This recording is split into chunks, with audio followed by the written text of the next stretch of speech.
Baik. Teman-teman, Nabi Zakaria itu diuji oleh Allah. Maaf, belum punya keturunan. Dan semua nabi punya ujian. Jadi jangankan kita, nabi aja yang jelas surganya punya ujian. Ya, Anda pernah sakit, Nabi Ayub sakitnya lebih parah dari kita. Ya, Anda di keluarga belum ada keturunan, Nabi Zakaria pernah lebih daripada kita. Sampai rambutnya memutih, fisiknya sudah letih, dan menurut medis, maaf sekali, istrinya divonis tidak mungkin punya keturunan, monofus dan mandul, mustahil. Secara klinis gak mungkin, secara medis tidak mungkin. Maka Allah tunjukkan satu isyarat yang sangat luar biasa. Jika Anda mendapati situasi makhluk mengatakan ini mustahil dan sudah angkat tangan, ini tanda pertama dari Allah, langsung tinggalkan pendapat manusia, langsung memohon kepada Allah. Maka turunlah beritanya di Quran surah ketiga Ali Imran ayat 38 sampai 39. Paling kanan sebelah atas di mushaf. Sekarang perhatikan kalimatnya, saya mau sambungkan dengan Al-Fatihah tadi. Hunalika da'a Zakaria rabbah.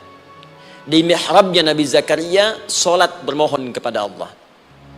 Qala rabbi habli min ladunka dzurriyyatan thayyibah.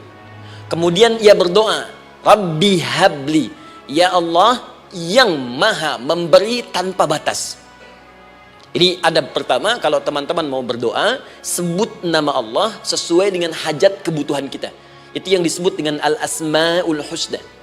Di Asma'ul Husna itu bukan nama-nama indah yang sekedar dihafal, bukan. Tapi nama yang diberikan oleh Allah sesuai dengan kebutuhan hidup kita.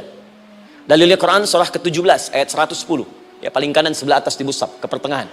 Ya, kata Allah, Qulid Allah. Jika Anda punya persoalan, sebut nama Allah. Allah, Awir Rahman atau Ar-Rahman.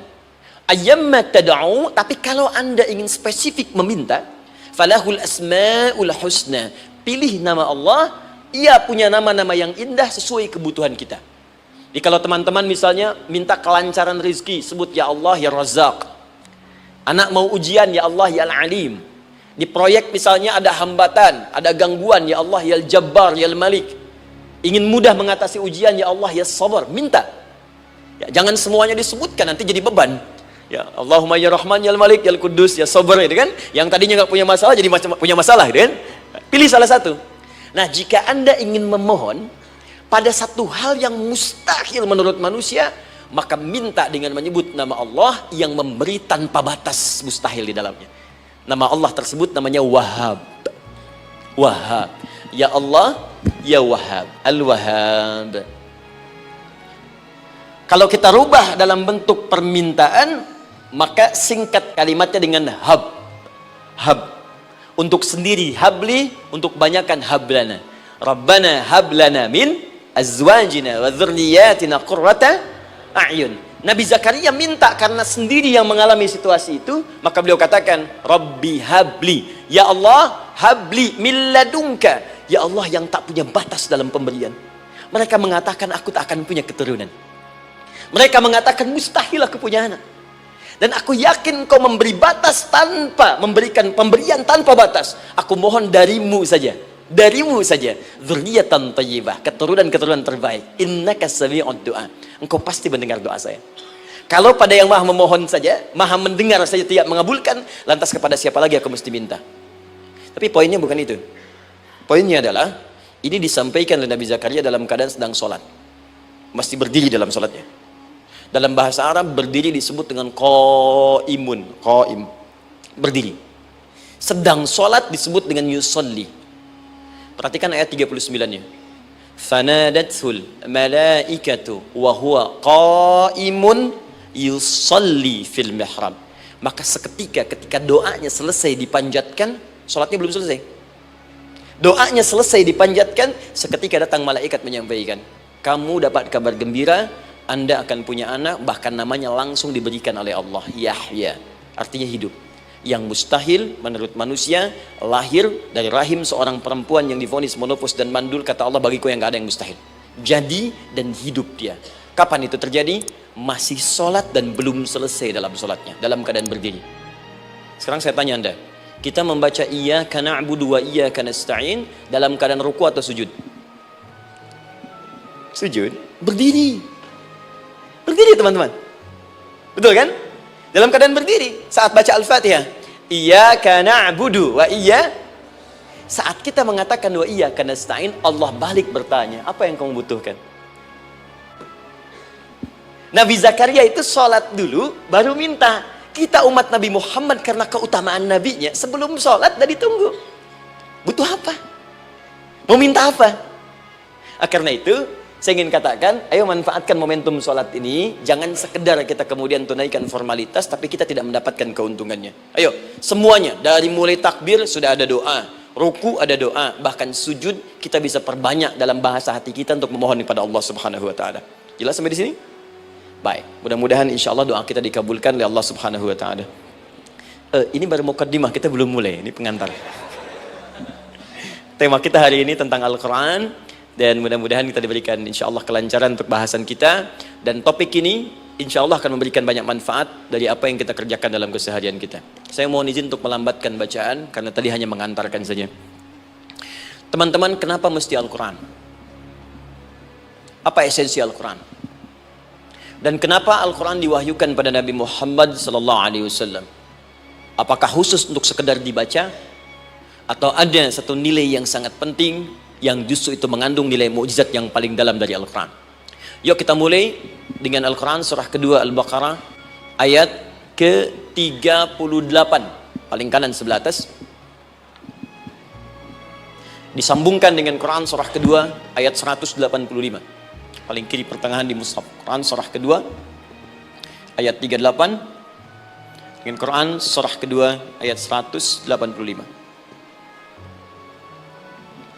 Saya mulai dari kisah Nabi Adam, saya pelan-pelan. Nabi Adam saat diciptakan oleh Allah, kemudian diberikan informasi bahwa beliau akan bertugas di bumi, beraktivitas di bumi. Disampaikan di Quran surah kedua ayat 30, paling kiri sebelah atas. Wa idh qala rabbuka lil malaikati inni ja'ilun fil ardi khalifah. Kata Allah, dan pelajari, ingat ketika kami menyampaikan pada para malaikat, kami akan menugaskan satu makhluk, manusia, namanya Adam, di bumi tugasnya. Untuk menjalani hidup di bumi. Nah, secara singkat, setelah Nabi Adam turun ke bumi, di awal masa bersama Sayyidah Hawa, ya alaihi wassalam, maka ternyata, bersamaan dengan turunnya Adam dan Hawa ke bumi itu, mereka berdua dibekali petunjuk. Yang dengan petunjuk itu, ini yang dahsyat. Allah jamin semua aktivitas hidupnya dari mulai yang sederhana sampai yang kompleks, pasti jika diikuti petunjuk ini dia akan senang menjalaninya dan akan tenang mendapatkan hasilnya. Ya, perhatikan kalimatnya. Quran surah kedua ayat 38. Fokus. Qul nahbitu minha jami'a. Kata Allah, sekarang tiba saatnya Adam, Hawa, turun kalian ke bumi. Kalau setan kita tinggalkan aja ya. Ini kita bahas Adam dulu. Turun kalian semua ke bumi. Fa imma ya'tiyannakum minni huda. Maka nanti sejak kalian tiba di bumi itu, aku akan turunkan satu petunjuk disebut dengan hudan namanya. Hudan. Fokus. Faman tabi'a hudaya, maka jika Anda dan keturunanmu mengikuti semua detil di petunjuk ini, fala khaufun alaihim walahum yahzanun, maka aku pastikan engkau dan seluruh keturunanmu akan menjalani hidup di muka bumi dengan tenang dan senang. Fala khauf, khauf itu gelisah, takut. Lawan dari takut apa? Tenang. Lawan dari gelisah, tenang. Kata Allah, jika Anda mengikuti tuntunan hidup yang ini, maka saya jamin semua hidupmu tenang. Walahum yahzanun, dan saya pastikan selama hidup di muka bumi itu kalian tidak akan pernah bersedih. Senang, lawan sedih itu senang. Jadi ternyata kita itu diminta tugas di bumi itu bukan untuk dipersulit. Jadi kalau ada yang hidup sampai saat ini sedih dia, di rumah tangga sedih, di kantor nggak tenang, pasti di antara poinnya bukan nggak mampu senang, tapi boleh jadi yang hidup ini tidak membaca petunjuk kehidupannya. Anda kerja di perusahaan, teman-teman ada yang di Pertamina, ada yang di yang lain. Kalau Anda nggak ikuti petunjuk, kan pekerjaan tidak akan berlangsung dengan nyaman, kan? Kalau Anda nggak ikuti aturannya, bagaimana bisa mengerjakan petunjuk itu dengan nyaman? Maka apalagi hidup yang kompleks, kata Allah, sejak Adam saya turunkan, sudah ada petunjuk kehidupan. Saya namakan dengan hudan.